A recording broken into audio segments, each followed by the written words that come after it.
Alright, so I'm in my last studio setup of the year. We're nearing 1,000 videos real fast, and I wanted to make sure that I took the opportunity of making so many videos to purposefully make some that are just me telling stories. I've done a lot of talking about blog posts, I've done a lot of breaking down thoughts I have on things and floor talks. I very rarely get to just tell a story.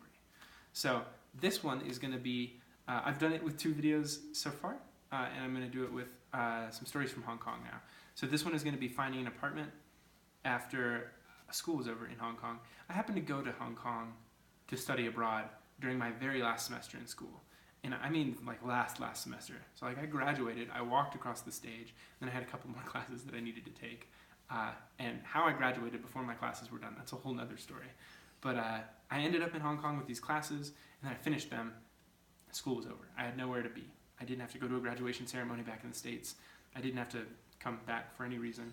So I just decided to move out in Hong Kong. Like, why fly back across the Pacific when you can just hang out in Southeast Asia for a while? So that's what I decided to do, and that involved switching from a student visa to a tourist visa, finding my own apartment, and navigating, doing all this in a place where I didn't speak the language. It was interesting. So what happened was the last day of school sort of snuck up on me. The only warning I got is that my roommate Nico, I lived with 2 guys, Alex and Nico. Nico's an Ecuadorian, and he was really enthusiastic about going to mainland China. So he warned me before school ended that he was going to mainland China for like 5 days after school was over, before he flew back to Ecuador. And he asked me if I wanted to go. And I was like, well, I have to leave the country anyway to switch from my student visa to my travel visa.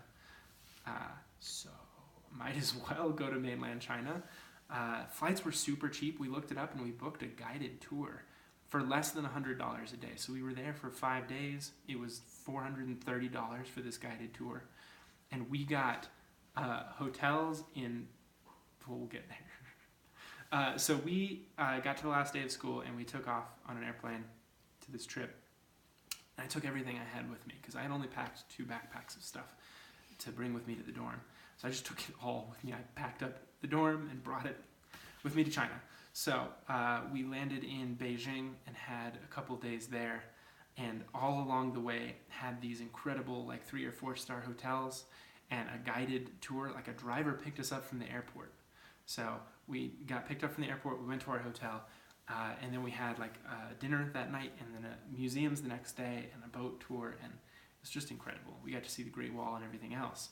And then these 5 days went by, and we were just like being treated so well.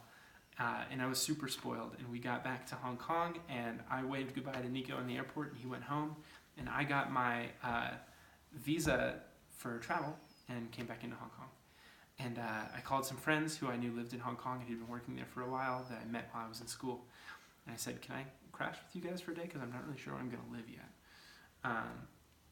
And they said, well, yeah, I guess. Our place isn't really that big.